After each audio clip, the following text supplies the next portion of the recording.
guys? It's your boy, Barça Boy 103, and today we're going to be reacting to the Barcelona news over the past 48 hours. You're probably wondering, Barça Boy, where the bloody are you? Do not worry about it. We are here to make a video. Lots of big news happening over the past few days. Not enough to make individual videos, but enough to do a kind of, accumulating video ahead of a big day today. Of course, Hansi Flick's press conference later on today. We'll talk about that in tomorrow's video, but we do have some key updates to discuss around Barcelona over the past 42 hours or so. Ignore the rain as well. It's gonna be a roller coaster of a video, but let's get cracking, locking into it. We have big updates around Dani Olmo, around Nico Williams, Barcelona's decision on who will be the strikers for next season, and massive injury updates, unfortunately, on the negative side. But before we get into it, make sure you guys smash that like button down below. Let's try to get the 200 likes in this video. Be very much appreciated. Also, if you're new, make sure you subscribe down below if you haven't already, and let's get into it. Let's start off with the transfer news over the past 48 hours. First up, we do have, of course, an update around Nico Williams. Not too much of, major improvements per se, but we are now entering into key hours. Like I told you guys on Monday's video, I think a decision will be coming at the end of the week. We are approaching the end of the week, and the decision is coming in. Firstly, Alex Pentel of Renewal told exclusively to Barca Buzz on Twitter that if Nico Williams agrees to join Barcelona, La Liga will give the green light for Barcelona to complete the deal. Again, everything is ready. La Liga green light, Barcelona green light, money for release clause, everything is set. We are just waiting for a response and a final decision from Nico Williams, who, as according to multiple sources, has officially returned to Bilbao from his holiday, and the decision should be coming in very soon. There have been reports saying that he has agreed a full contract with Barcelona, just waiting to say yes or no to it. Again, the sources aren't too great. El Triguito, Jose Alvarez, he's old news. He was alright when we were trying to get Aguero, and that's pretty much it. So he's saying that everything's already done, just now waiting for Nico Williams to sign the contract. So he's kind of already agreed a contract with Barcelona, but hasn't said yes or no to it. He's kind of agreed to all the conditions, salary, bonuses, all that sort of stuff. So we'll wait and see. It's now in the hands of God. That's what we can say now. We'll wait and see on the Nico Williams answer. There should be definitely an answer by the end this week. We don't know when or how it will happen, or when, it could drop at any given moment, but all we're waiting now is a response and an answer from Nico, and everything on the Barcelona side is ready to go. Now, people have been asking about, 1-1 rule and how we going to register Nico Williams. Again, when I say everything on the Barcelona side is ready, everything is ready. There's going to be even some space to register Nico Williams via the injury of Araujo. Of course, we talked about this with Gavi during last season, and Mundo Deportivo are reporting that Barcelona can use 80% of Araujo's salary to register if they can certify to La Liga that he will be out for more than 4 months. During this time, Araujo will not be unregistered. The same thing, of course, was done with Gavi's injury to register Victor Roque. So we can do the same thing with Nico Williams. The issue is, though, Nico Williams is going to be unregistered in January. Then we're going to find more space for him. And of course, January, you're playing Super Cup, Copa del Rey, La Liga, left, right, and center. So it's a bit of a risky one, of course. But again, it's still a viable route for sure. So again, like I mentioned, everything on the Barcelona side, money, registration, La Liga green light is ready. We're just now waiting for the final approval from Nico himself. Now, the other transfer that Barcelona are also working on alongside Nico Williams is, of course, the Dani Olmo operation, and lots of updates and lots of movements have been happening over the past few days, mainly yesterday. Now, firstly, the Athletic came out saying that Barcelona are pushing heavily to sign Dani Olmo. Sources close to the player have revealed to the Athletic. Also, Sport, I think it's from Ivan San Antonio, saying that Dani Olmo is waiting for Barcelona to send an offer to Leipzig. Both Deco and Hansi Flick are interested in having the player part of the squad. The club plans to send an official offer to RB Leipzig for around 40 to 50 million euros plus add-ons. Of course, that's going to reach around the 60 million euros that RB Leipzig have valued Dani Olmo at, maybe around 55, 57, whatever the case may be. But yesterday, big movements with the player's agent meeting with Deco in Barcelona. Of course, your boy Joao Cancelo caught him in a restaurant where Deco held a 2.5-hour meeting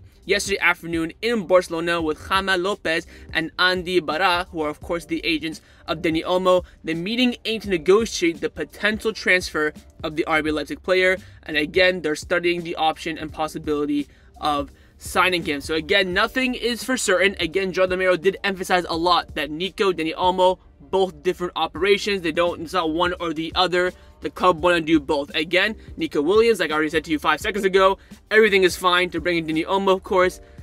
We're going to need some sales, going to need some movements in the squad. Now, finally, Ferran Sport came out saying that Deco met with the agent of Dani Olmo to discuss the potential signing. Dani Olmo and Nico Williams are key targets for Barcelona. The club prioritizes, of course, Williams, but aims to sign both players. To do so, the club must first resolve the issue with Barcelona's financial lever and comply with the 1-1 rule afterwards to bring in both attackers. Someone will have to leave. Barcelona had offered Dani Olmo a 6-year contract, and negotiations are underway. Of course, 6 years is going to be a long contract because the club want to stretch out his payment amortization as much as they possibly can, and again, that is going to be making sense. Again, we all know my thoughts on Dani Olmo. I think it's a pointless signing, especially with the holes that we do have. If we end up signing Dani Olmo and a right back and Mikel Merino or any other midfielder that you say, you know what, hold your hands up, it's an absolute Deco masterclass. But the fact that he's going for Dani Olmo first, for me, is a bit of a concern. But again, it's all in hindsight, only time will tell. I think for the player that you're getting, for the price, it's fair. I've been very consistent on that. I just don't think we need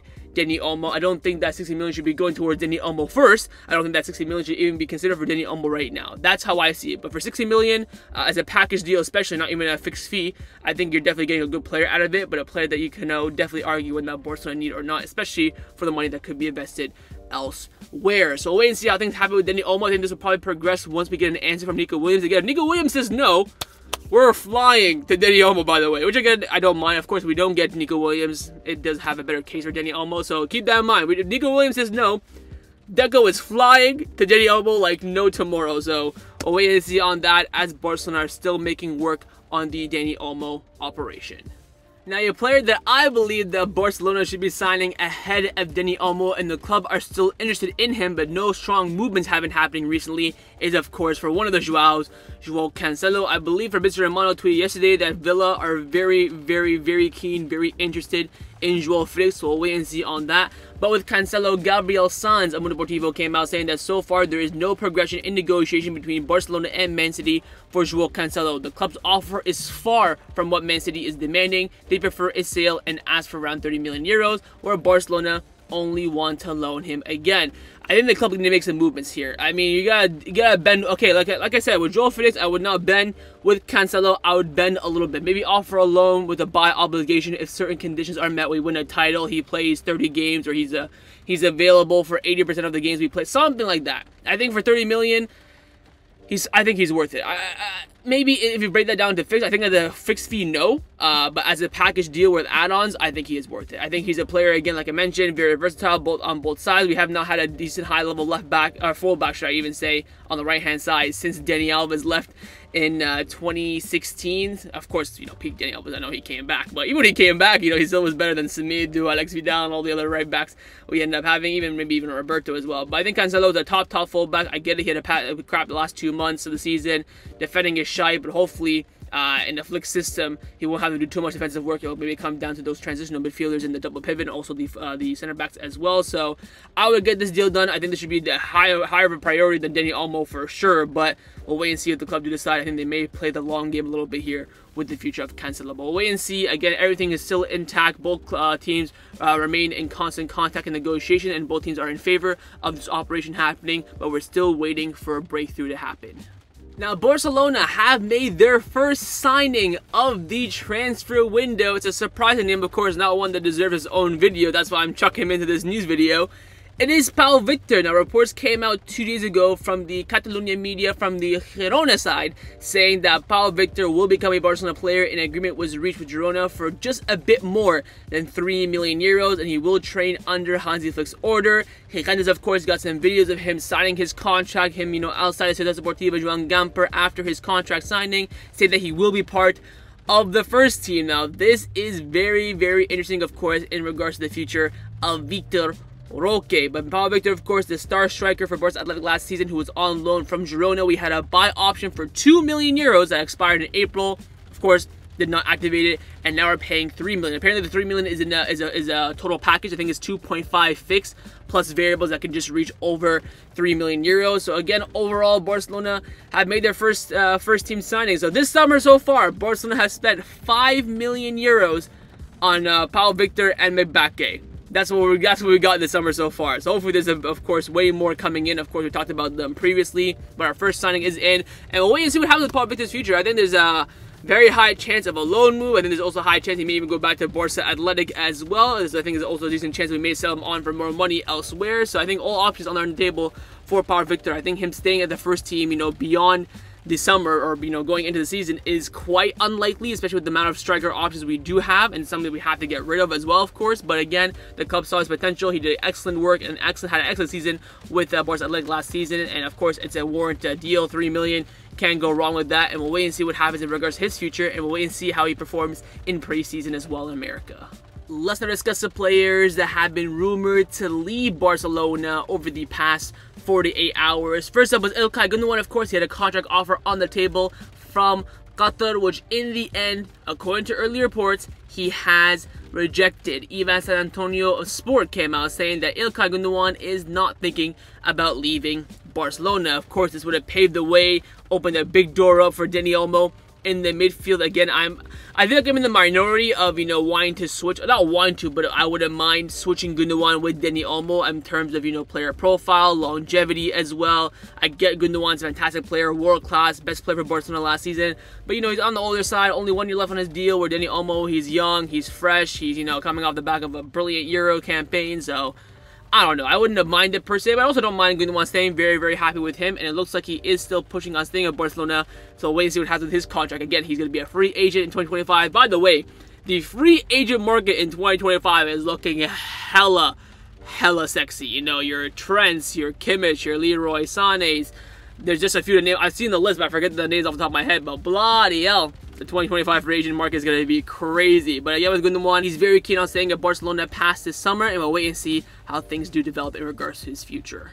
Now, in regards to more exit updates, Barcelona have made a decision in a very key area that will lead to players' futures being very much in doubt, and it is regards to the striker position. Tony Juan Marti from Sport has come out saying that Hansi Flick counts on Robert Lewandowski and Ferran Torres as his number 9s going into next season. The coach trusts the ability of both of them in the penalty zone. Flick has always been clear that Lewandowski would be the starting striker, and from the first day he's also conveyed that the Ferran's characteristics were in line with what he expects for an alternative option in certain game situations, especially in second halves when matches open up. So Hansi Flick wants to have Ferran Torres and Robert Lewandowski as his 2 number 9s next season. Now, of course, Ferran Torres is very versatile, can play on either wings as well, mainly on the left-hand side, but he's going to be playing as a number 9. What does this mean? Of course, this does mean that Victor Roque, it ain't looking good, bruv. Goal have come out saying that Barcelona right now would rather sell Victor Roque permanently than loan him out. Again, this Victor Roque agenda is crazy, man. I mean, not agenda, but like the situation itself, because my god, he's just not impressing anyone whatsoever. He had the good week against Osasuna and Alaves. It's been downhill ever since. I watched the training video today with Christensen and Lewandowski back. Motherfucker's still not doing the rondo with the first team. Oh my god, it's like, I think it's Lenglet, Romeu, Inigo, Lua, Christensen, Julian, Balde, they're all doing the first team rondos. Paulo Torre is not involved in it either. Paulo Torre is with Casado, with Marc Bernal, with Noah Darvik, and with Victor Roque in the other rondo. I cannot believe this man's not even good enough, or not at the quality enough, to even compete in the first team rondo, let alone have a spot on this team next season. I mean, it ain't looking good, bro. Apparently his agent Andre Curry is in talks with Corinthians in the Brazilian league to take him. Whether it's going to be on loan or permanent transfer remains to be seen. So options are flying left, right, and center for Victor Roque. And again, I have to admit, it's looking far away from Barcelona. Again, I've been a big admirer of Victor Roque. I genuinely thought he had a chance of coming in January to bench Lewandowski. That kind of woke Lewandowski up a little bit, you could say, or maybe Victor Roque just wasn't up to the task. But we were all excited about El Triguino, but it just hasn't worked out at Barcelona, and we'll wait and see what happens on the tour. If he can maybe impress, get some goals. Will he even be a starter? Will he even play significant minutes in the tour? Big questions. Maybe Hansi Flick will talk about that later today in his press conference. I have no idea, but Victor Roque's situation is looking beyond far away from the city of Catalonia. Let's now discuss some contract renewal updates around the first team at Barcelona. Firstly, on the contract renewal of Fermin Lopez, with Sport reporting that Barcelona wants to soon begin work on renewing the contract of Fermin Lopez until 2028 or 2029. Of course, Fermin Lopez signed a new deal at the beginning of last season in September. After his great preseason, he signed a deal until 2027. So still has a little bit of years left on his contract, but of course, after a player explodes at his age, at his potential, you want to lock him in as hard as you can. No homo. Now, of course, with Fermin Lopez, is it going to be a priority? It shouldn't be. You have Pedri, you have Gavi, you have Araujo, you have Frenkie de Jong. These 4 players are in desperate need of contract talks. You have Ansu Fati's contract that's coming up and Naki Peña's contract that's coming up. Some big things that the club I think should be prioritizing ahead of Fermin Lopez, although maybe Fermin Lopez's contract renewal will be as easy as you like, easy as piss, because, you know, he'll just sit there and be like, yep, I want to stay, I'm all good. Let me sign the thing right away. But again, we'll wait and see. We've been hearing about these rumors now for a few months that the club do want to give him a redefined, stronger contract than he's currently on. Of course, I think it's fully deserved of Fermin Lopez. He's been exploding over the past year, and we'll see who'll be the Fermin Lopez this season in preseason. But of course, it won't be him. He's going to be chilling after the Olympics. I think Spain won yesterday against Uzbekistan 2-1. Eric Garcia had a stinker. Pau Victor had a stinker. I think Pau Victor was hooked at halftime. Bloody hell. But anyways, on Fermin Lopez, wait and see what happens with his renewal. Again, the club do want to renew him. It's been quite, widely reported now for a few months, but we'll wait and see how easy will it be, or who is the real priority when it comes to renewals as well. The next and final contract renewal update is on the contract renewal of Marc Bernal, and the club have released an official statement that Barcelona have reached an agreement with Marc Bernal for the adaptation of his contract, which the club have set to expire in June 2026. And you're probably wondering, adaptation, what does that mean? Because his contract is already set until 2026. But what have the club done? According to Candacer, that Barcelona have opted Marc Bernal's contract, which ends in 2026, and they've also included a 3-year option to extend. He's also rejected many offers from European clubs who were ready to pay his €6 million release clause. So the club kept the same length on it to make his development a bit easier. They just increased the release clause from €6 million to €20 million, and it also included an option to extend it automatically for 3 more years. Again, with him being under the age of 18, it's difficult to give him hand him a long-term contract. That's why the club have to always throw in the option. Same thing with Lamine Yamal, same thing with Pau Victor recently as well. But here's the kicker.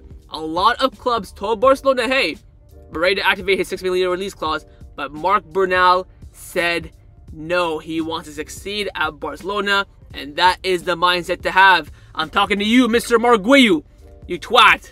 Enjoy your loan at Espanyol, you freaking bellend. Anyways, Marc Bernal, I suspect he's going to explode now because he committed to Barcelona. He rejected the offers that came in that people were ready to pay his release clause for. So this is only a sign of success at Barcelona. I've seen it multiple times, and I have a funny feeling that Marc Bernal will be the Fermin Lopez of preseason this year. I don't count Cancelo because he's kind of already a first-team member. So we'll wait and see what happens with Marc Bernal, but again, he's committed his short-term future, you could say, to Barcelona. Release clause increase as well, and now it's up to him to go out there and perform and impress Hansi Flick. Let's now discuss some injury updates around the first team at Barcelona. Look, if I was at my desk right now, I'd be smashing stuff, I'd be kicking stuff, I'd be throwing stuff. I got nothing to hit here, unfortunately, apart from this. Freaking twat. I mean, bruv, I just don't know, man. So, first injury update. As you can probably tell, Ansu freaking Fati. The club released an official statement out of nowhere. Ansu Fati has an injury in the sole of his right foot that he picked up yesterday during training. Tuesday. Sorry, I am recording this Wednesday evening. He will undergo conservative treatment. Oh, Ansu and conservative treatment. Am I surprised? No, and his return to the training will be marked by the evaluation of his injury. You're probably thinking, Barca boy, please tell me this is a Pablo Torre kind of injury. Well, he'll be back in about a week or so. Absolutely friggin' not. According to Alex Pentel from Relevo, Ansu Fati is out of the tour. He's not going to America. He's going to stay in Barcelona. Javier Miguel from AES came out saying that Ansu Fati could be out for 3 weeks or even more than 1.5 months, depending on his recovery. The injury has a slow recovery and difficult prognosis. A clear example of that is Inigo Martinez, who had the same injury last season, of course, November, December time, and he was out for around 2 months.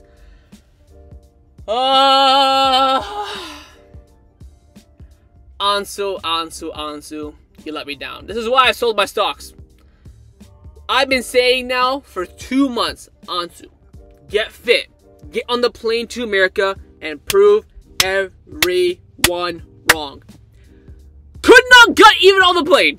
Could not stay fit to even get on the flight. If he played the first game against Man City, then got the injury, like, you know what, whatever, stuff happens, I probably would have kept my stocks.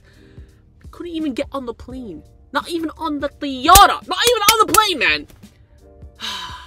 Listen, Ansu Fati can still, stay at Barcelona and still end up conceding, but I'm out. I'm out, man. Tap it out. I can't with this freaking bull freak anymore. Now, from the club's perspective, Aspintel came out saying that Ansu Fati's progress in the first 17 days of preseason have been great, blah, blah, blah. Hansi Flick wanted to give him a chance, blah, blah, blah. After his unsuccessful loan at Brighton, he was more motivated, blah, blah, blah. Does not matter, because the man got injured after getting stepped on in preseason. Tony Marc came out saying that Hansi Flick spoke with Ansu Fati after the injury and reassured him that the injury setback will not change anything. He's still not ruled out to be part of the team next season. I have a theory. I think the club will only keep Ansu Fati because they want to sell the number 10 shirt. I genuinely think that's it. They'll keep him. They'll pray that he does well. Sells kits with the number 10. Remember, Ansu Fati is on 150,000 euros a week. Cannot stay fit. I get this one's not really his fault. It's not from the injury that's, been playing on him in his knee 2 years ago. It's a completely different injury. I get all that. Cannot stay fit to save his life. I'm out. Stocks have been sold for an even price. Not taking a loss. If he explodes, great. If not, I don't care, man.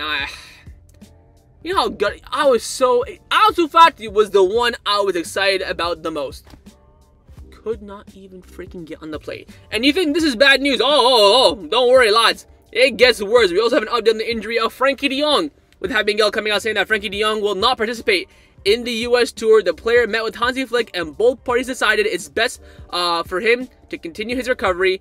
In Barcelona, de Jong's ankle has not been healing as expected. Though the club tried to downplay the injury, they admit the recovery time has been longer than usual, with no signs of any short-term solutions. As of today, no one at the club can assure whether or not he'll be available for the start of the game of the season, of course, against Valencia at the Mestalla, August 17th. This man did not go to the Euros. This man got injured April 22nd. It's July 25th! This man is still not fit! Listen, my only real concern with Frenkie is if he goes under the knife. If he ends up deciding to do surgery. He's been doing 4 months now of conservative treatment, and it's not working. Will he get surgery? I don't think Frenkie will. I think he'll be like, you know what? I can't do under the knife now. I should have done it in the beginning. It's not going to be worth the time. I don't think he'll go and have the surgery.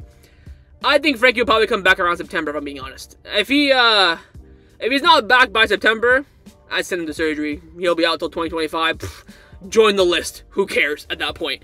And again, another reason, number 1,000 on why we need another midfield signing this summer. But it ain't looking good, bruv, for Frenkie. It ain't looking good, bruv, for Ansu. Just our luck. Just our luck. Now, quickly, we do have some updates in regards, of course, to the preseason tour. Again, fitness update-wise. Again, in regards to who's not going to be traveling. Frenkie de Jong, Ansu, Pedri, Gavi, and Araujo not going to be going to America. Of course, Araujo injured, Gavi injured, Pedri injured, Ansu injured, and Frenkie injured. But who are going, of course, Rafinha and Gundo. They're actually going to be planning to meet Barcelona in America. They will not go and travel with the squad. Of course, Rafinha, I think, is Brazil, so easier for him to go from there. Don't know where Gundogan is. I'm not stalking him. He could be in Germany, could be in Ibiza. I have no idea, but he will be meeting the team in America for preseason. Quick update on Rafinha's future again. He's not considering leaving, which is a good thing now, especially with the lack of numbers that we have. He might be playing in the midfield at this rate for Rafinha. So again, Gundogan and Rafa will be in the tour. They'll be meeting the team there. They should be, probably won't be on the bench for the Man City game, but they'll at least be in company with the squad for training during that period of time, which again is some good news. But again, this list of players not going, okay, now 1, 2, 3, 4, 5. Out of the 5 here, 4 of them are starters. So we'll wait and see. Let's hope these doctors, that the new Hansi Flick doctors have come in, and Julio Toulouse, and Pepe Kunde, and Rafa Molanando, and Dr. Roque can do some freaking miracle work on these players, because bloody hell, we need them to even have a good chance this season. Let's discuss some of the news starting in Barcelona over the past 48 hours. We got some Thiago Alcantara news. Alex Pentel from Relevo came out saying that Hansi Flick also wants Thiago to enhance and develop the qualities of Pedri and Gavi, alongside, of course, his usual liaison work, you could say. I've seen some clips of Thiago in the Rondo. Bloody hell, man. Give him a 6-month contract. Player coach. I mean, at this rate, with no Frenkie, Romeu, and Casado being our only midfielders at this point, get Thiago in, man. His touch is still ridiculous. Again, he just can't stay fit, the poor guy, but give him they should have given him a player-coach contract anyways, just in case. And again, my Roberto theory, I think, is still coming into play here, dude.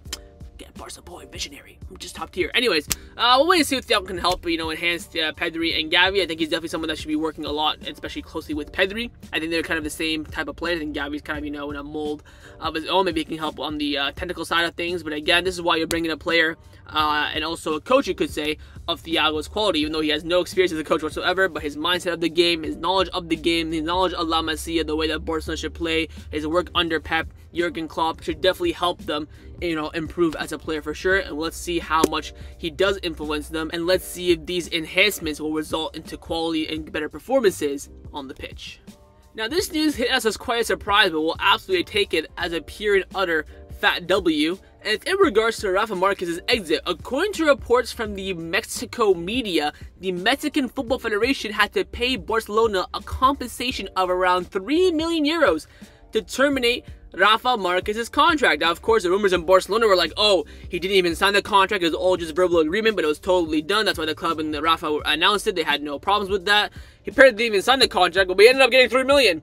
We'll take it. That pretty much paid, you could say, for the transfer of Pau Victor, which the club, of course, have announced since this. So we'll take 3 million. Honestly, I would have let Rafa Marquez walk for free. It's freaking Mexico, and he's Mr. Mexico. I wouldn't have said nothing if he really wanted to go. But 3 million, we will absolutely take it. Now, in regards to his replacement at Barca Athletic, who will be coming in, again, there's only 2 options right now that the club are weighing up, according to Gabriel Sanz and Mundo Deportivo. The 2 main names are currently Albert Sanchez, who of course is the assistant. He's right now running the preseason as an interim coach, and also Gonzalez. I think his first name is Nexo. I mean, I don't know, but he used to be coach of Malaga, and of course Zaragoza as well, an experienced coach that could come in and have some sort of influence from experience-wise on these younger players. But we'll wait and see. I'm not really too bothered by it. It looks like Julian Belletti will not get the job, and he'll probably stay with Juvenil A as things currently stand. But we'll wait and see what kind of approach the club want to go on, experience or bet in-house.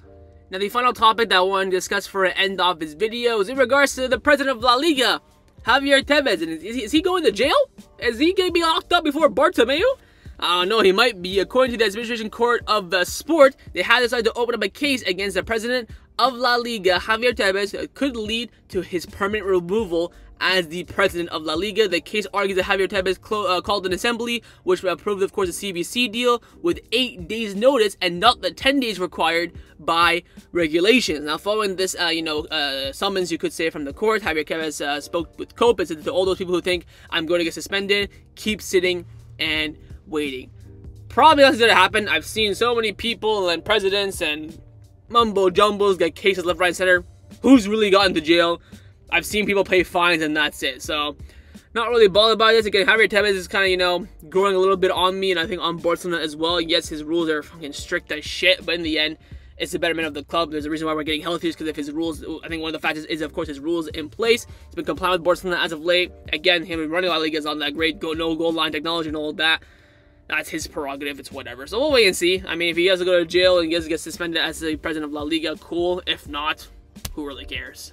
So that was my reaction to the Barcelona news over the past 48 hours. Hope you guys enjoyed this video. If you did, make sure to leave a like, and of course, in the comments down below, let me know your thoughts on everything we discussed on Dani Olmo operation, Nico answer, striker position, or unit agreements or disagreements, the whole entire injury kerfunkel, and of course, please subscribe down below if you haven't already. I'm sitting in a car. It's freaking boiling in here. You can probably see the sweat dripping down my face during this video. I'm grinding out here. Drop me a sub. It would be very much appreciated. And I'll see you guys next time on the channel. Take care and Forza Barca.